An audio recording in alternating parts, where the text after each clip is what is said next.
اللهم صل على محمد يا رب صل عليه وسلم. اللهم صل على محمد يا رب صل عليه وسلم. اللهم صل على محمد يا رب صل عليه وسلم.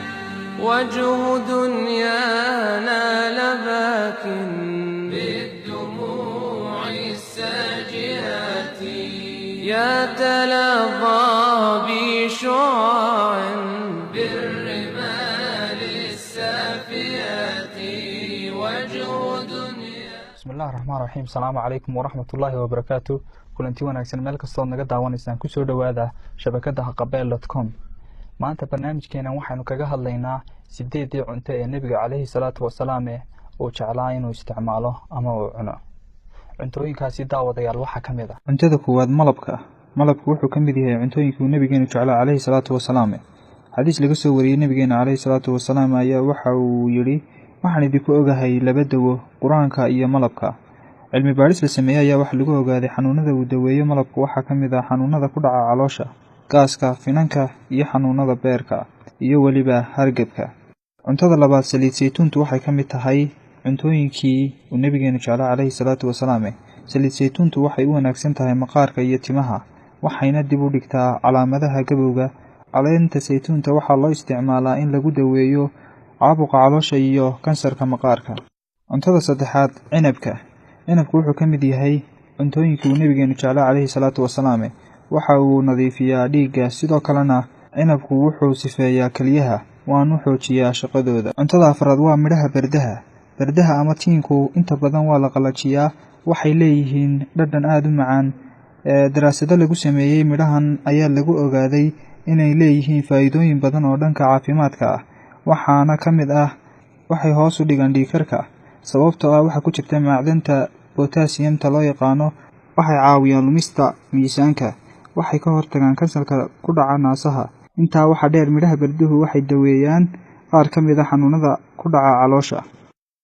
qaraha ama xabxabku wuxuu kamid yahay cuntooyinkii uu nabigeenu jeclaa kaleey salaatu wasalaam sida uu dhigayo xadiis ay kutubtooda ku soo tabiyeen labada sheekh ee Abu Daawud iyo Tirmidhi. rasuulku kaleey salaatu wasalaam wuxuu isku cuni jiray xabxabka ama qaraha iyo timirta loo yaqaano radabka.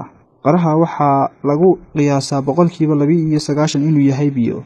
saasay tahay waxa ku jira macdano kala duwan oo jidhkeenu waanu ka maarmin sida fiitamiinada vitamin A, vitamin B, vitamin C iyo vitamin E iyo fiitamiino kala duwan. waxaa kaloo qaraha ama xabxabka ku jira macdanta potassium-ta oo unug walba oo jidhkeenahi uu u baahan yahay. qaraha ama xabxabku wuxuu yareeyaa halista wadna qabadka iyo unugyada muruqyada oo uu ka ilaaliyo inay gaboobaan. waxa uu wanaajiyaa dheefshiidka, waxa uu ka hortagaa kansarka, waxa uu qooyaa maqaarka iyo timaha. cuntada lixaad caanaha. caanuhu waxay kamid yihiin cuntooyinka quraanka kariimka ah lagu xusay. nabigeenuna kaleey salaatu wasalaam inoo sheegay in caanuhu u wanaagsan yihiin qalbiga sidoo kalena ay xoojiyaan dhabarka sidoo kalena inay kobciyaan maskaxda, aragga iyo xusuustana u wanaagsan yihiin. cuntada toddobaad waa bocorka. bocorku waa cunto waana daawo quraanka kariimka ah lagu sheegay. nabigeenuna kaleey salaatu wasalaam uu jeclaa wuxuuna kula talin jiray asxaabtiisa inay cunaan bocorka isagoo sheegay inuu bocorku jabiyo tiiraanyada qalbiga. bocorku sidoo kale waa maado keenta hurdo, dejiyana neerfaha una roon dadka dabeecad ahaan kulul. bocorka biyihiisa haddii madaxa lagu maydho waxa uu daawo ka yahay madax xanuunka. cuntada sideedaad waa timirta. timirtu waxay kamid tahay cuntooyinka nabigeenu jeclaa kaleey salaatu wasalaam. faa'iidooyinka lagu sheegay timirta waxaa kamid ah waxay socodsiisaa caloosha, waxay sidoo kale u fiican tahay xanuunada ku dhaca sida wadnaha, dhiig la'aanta, shubanka, kansarka ku dhaca mindhicirada caloosha, sidoo kale haweenka uurka leh iyo dhibaatooyinka la xiriira dhinaca taranka. timirta waxaa ku jira dhowr walxood sida fiitamiino iyo macdano. diinteenuna waxay dhiirigelisay isticmaalka midhaha timirta isagoo nabigeenu kaleey salaatu wasalaam laga soo wariyay inuu yiri ma gaajoodo cidda ay gurigooda taalo timiri. waxaana uu xadiiskani markhaati ka yahay ama uu cadaynayaa ahmiyadda ay leedahay timirtu waana cuntadii ugu jeclaa nabigeenu kaleey salaatu wasalaam.